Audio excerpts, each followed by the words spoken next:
सुप्रभात। एक बार फिर से आज नई ऊर्जा के साथ मैं परमेश्वर के वचन को लेकर आपके साथ उपस्थित हूँ।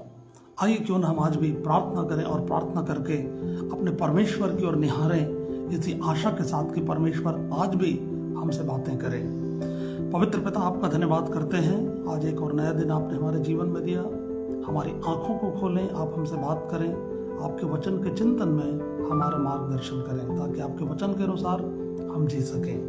पवित्र त्रिएक परमेश्वर के नाम से मांगते हैं, आमीन।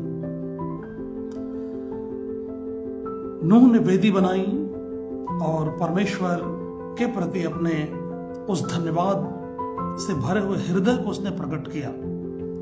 परमेश्वर के एहसान को वो नहीं भुलाया और परमेश्वर ने निश्चित तौर से ऐसा हृदय जो परमेश्वर के उपकारों को स्मरण करता है, ऐसा हृदय जो परमेश्वर पर विश्वास करता है, ऐसा हृदय जो सारी भलाइयों के लिए परमेश्वर की उपस्थिति को अपने जीवन में अंगीकार करता है। और ऐसे मन से जब एक व्यक्ति परमेश्वर की आराधना करता है आत्मा और सच्चाई से, तो अवश्य रूप से परमेश्वर ऐसे डेडिकेटेड हार्ट को ग्रहण करता है, स्वीकार करता है। तो परमेश्वर ने नूह के बलिदान को उसने स्वीकार किया, ऐसा बाइबल बताती है। आज हम लोग पढ़ेंगे 21 पद और 22 पद को, 8 अध्याय उत्पत्ति की पुस्तक, जहां पर कल हमने छोड़ा था।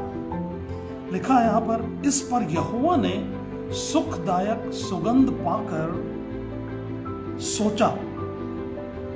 सुखदायक सुगंध पाकर सोचा लिखा है, ठीक है। God said in his heart after receiving the pleasing aroma, God smelled the pleasing aroma and he said in his heart, लिखा है, राइट। परमेश्वर ने अपने मन में कहा, परमेश्वर ने अपने दिल में कहा, परमेश्वर ने अपने हृदय से उसने बात किया।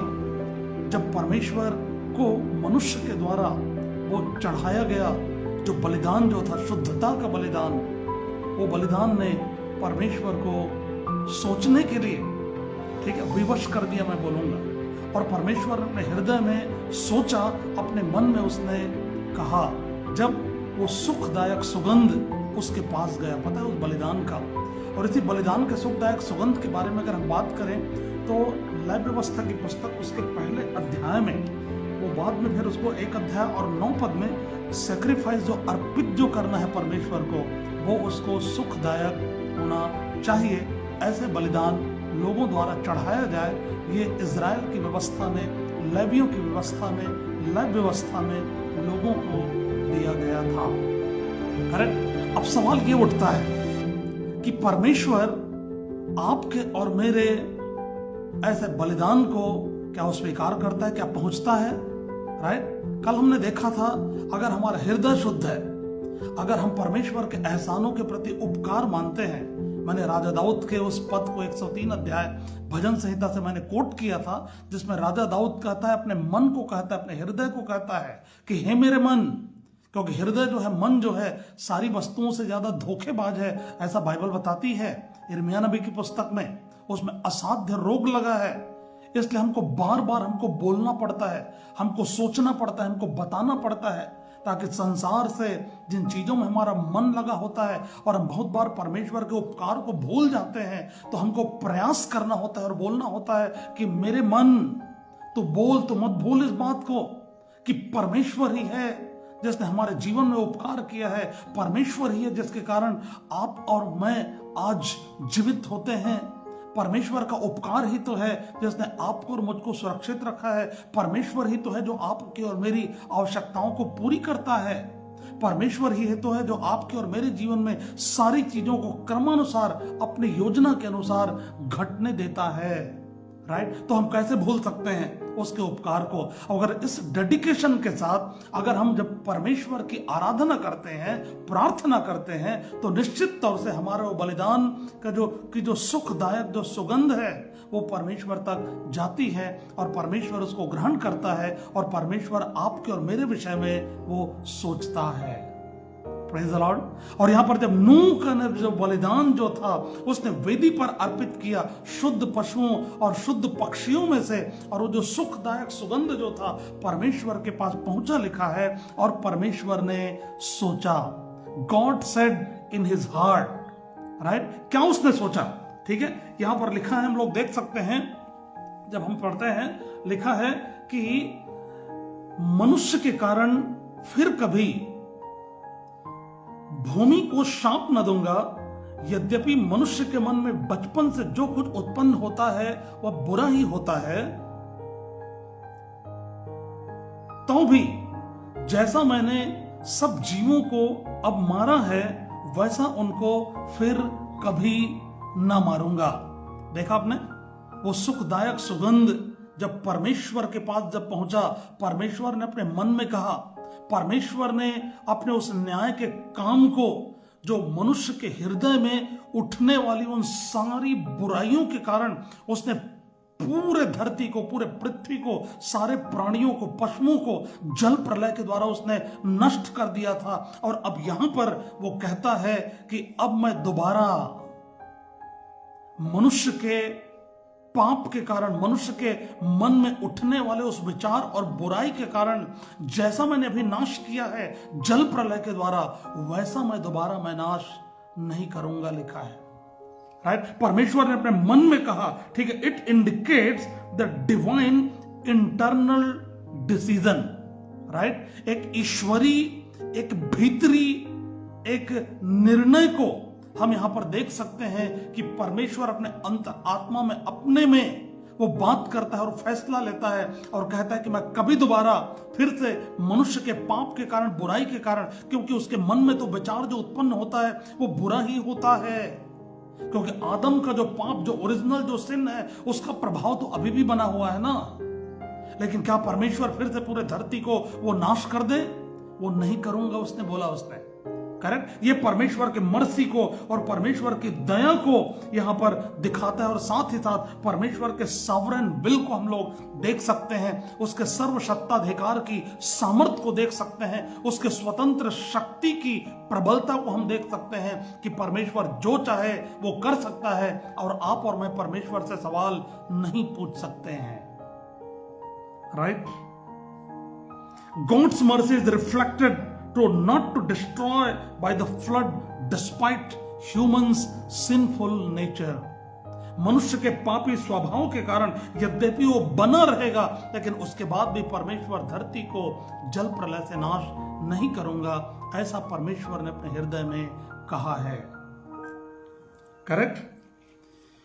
जब यहां पर हम बात करते हैं इस पद की कि परमेश्वर इस बात को अच्छे से जानता है कि मनुष्य के मन में बचपन से, लिखा है, ठीक है, अंडरलाइन कीजिए, मनुष्य के मन में बचपन से जो कुछ उत्पन्न होता है वह बुरा ही होता है, लिखा है। From the very young age the inclination of heart of human being is evil.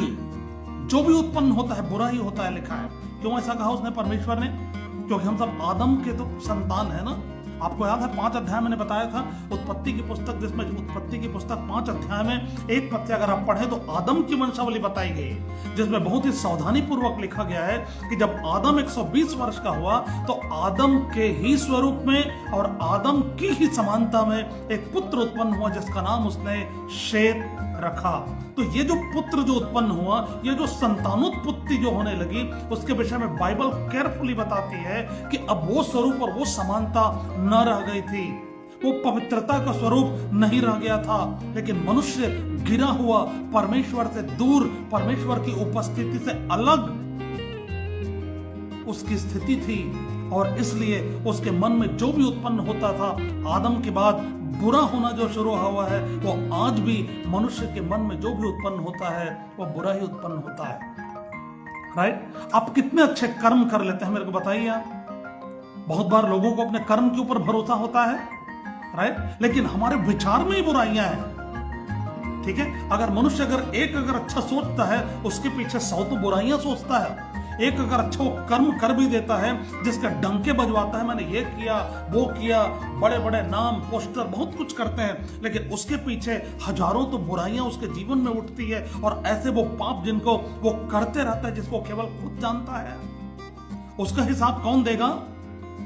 Right? तो मनुष्य की पापी दशा, जो ओरिजिनल, जो सिंफुल उसका जो नेचर है, जो डॉक्ट्रिन ऑफ सिन है पाप का, वो मनुष्य में लगातार वो बना रहा। और उसी चीज को परमेश्वर यहां पर बोलते हैं कि धरती का जब वो रेस्टोरेशन कर रहे थे, उसने बताया कि मनुष्य के मन में बचपन से वो बुरा ही उत्पन्न होता है, जो भी उत्पन्न होता है। और क्या आप जानते हैं पाप की मजदूरी मृत्यु है? राइट? जब एक इंसान जब पाप में बना हुआ है तो निश्चित तौर से उसको मृत्यु का सामना करना पड़ेगा। जब न्याय का जब समय आएगा तो अनंत काल की मृत्यु।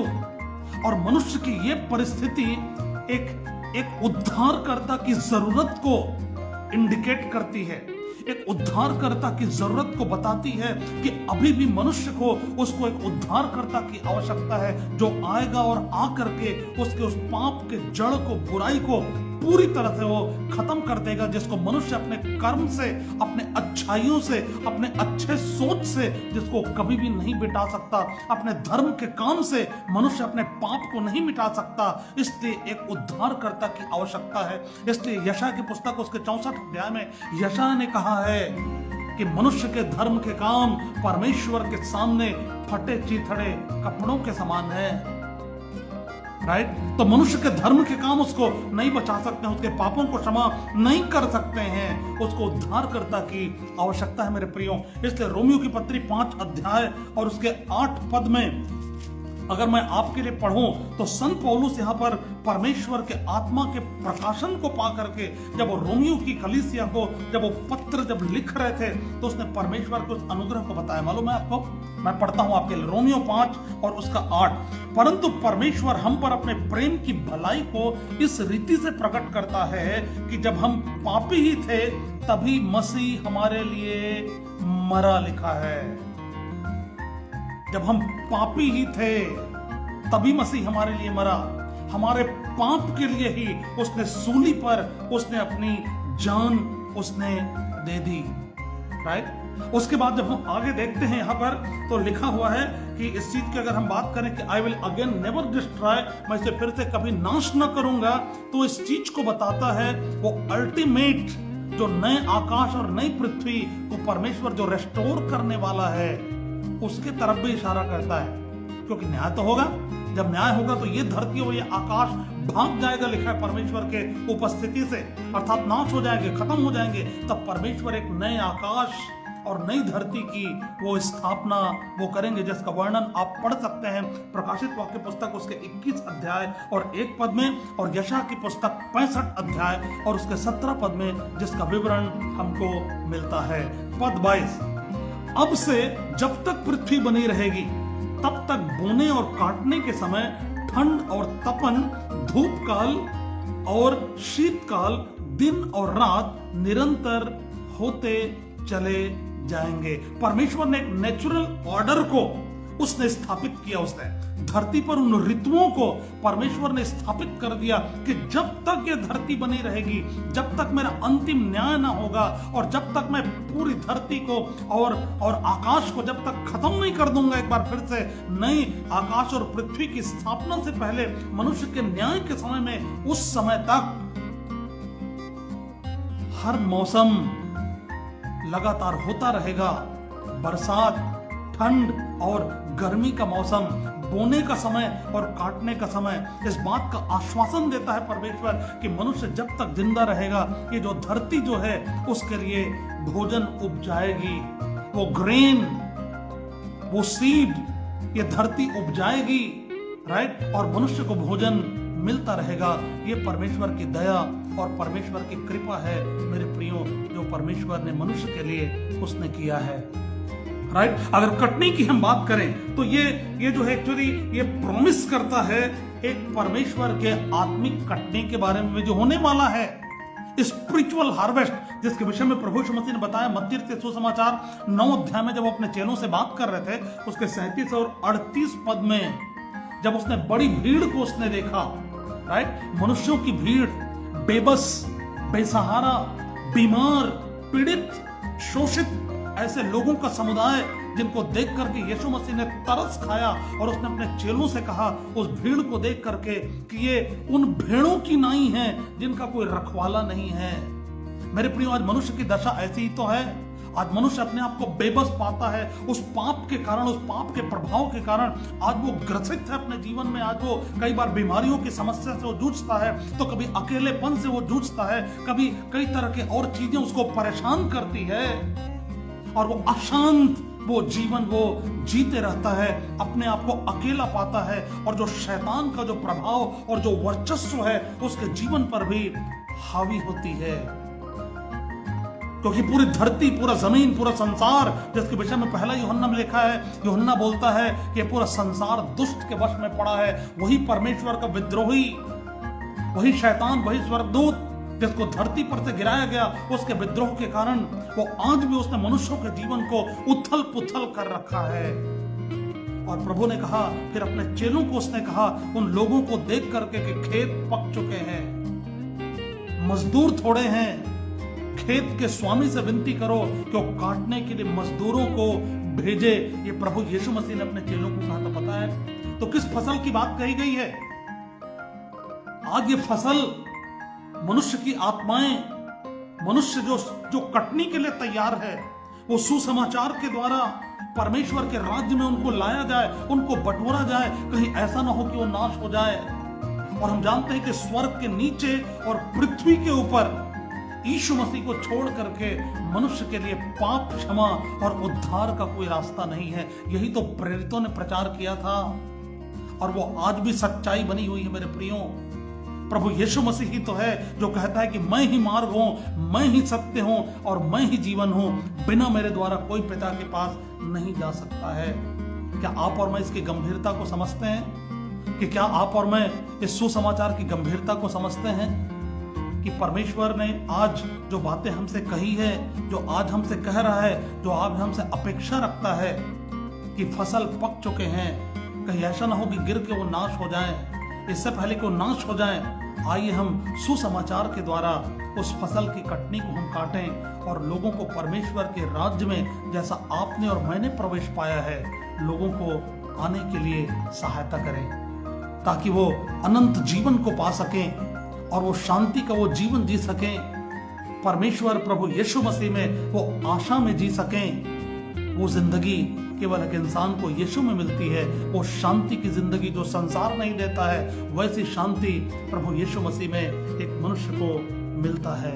मेरे प्रियो, परमेश्वर हमारी सहायता करे कि हमारा जीवन भी और हमारे अच्छे कार्य, हमारी धार्मिकता, हमारा राइट एटीट्यूड, परमेश्वर के प्रति धन्यवादी बने रहना, और ऐसे जब हम परमेश्वर की आराधना करते हैं, प्रार्थना करते हैं उस विचार के साथ, तो हमारी आराधना परमेश्वर के पास पहुंचती है और परमेश्वर अपने मन में सोचता है आपके लिए और मेरे लिए।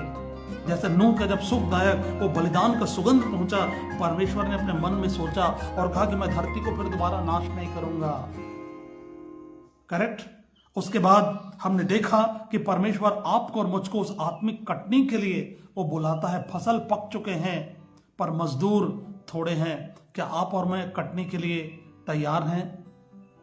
अगर नहीं तो पहले हम अपने आप को तैयार करें और उस फसल को हम लोग काटने के लिए रेडी रहें। उस सुसमाचार को जहां भी आपको अवसर मिलता है, अवश्य रूप से कम एक बार हम लोगों को बता दें कि मेरे प्रिय भाई, मेरी बहन, आशा रहित जीवन जीने के बजाय एक बार उस यीशु के बारे में जान लो जो तुम्हारे पापों की क्षमा के लिए आज से 2025 साल पहले कलवरी के क्रूस पर उसने अपनी जान दी, और उस मौत को हराकर वो तीसरे दिन वो जी उठा, और वो दोबारा फिर से वो न्याय करने आएगा, वो तुमको लेने आएगा। इस आशा के संदेश को हम अवश्य रूप से अपने जीवन में जिएं और हम दूसरों को भी बताएं। परमेश्वर हम सबको, मेरे प्रियो, आज के चिंतन के द्वारा आशीष दे और हमारी सहायता करे, ताकि हम लगातार यूं ही प्रतिदिन परमेश्वर के वचन के चिंतन में हम बढ़ते जाएं और प्रभु यीशु मसीह के स्वरूप और समानता में बदलते जाएं। परमेश्वर आप सबको बहुतायत से आशीष दे। आइए हम लोग एक प्रार्थना कर लें। प्रेमी परमेश्वर पिता, मैं आपको धन्यवाद करता हूं प्रभु आज की सुबह के लिए, धन्यवाद देता हूं परमेश्वर आज के वचन के लिए। पिता, मैं प्रार्थना करता हूं मेरे प्रिय भाइयों और बहनों के लिए, प्रभु आप सबको आशीषित करें।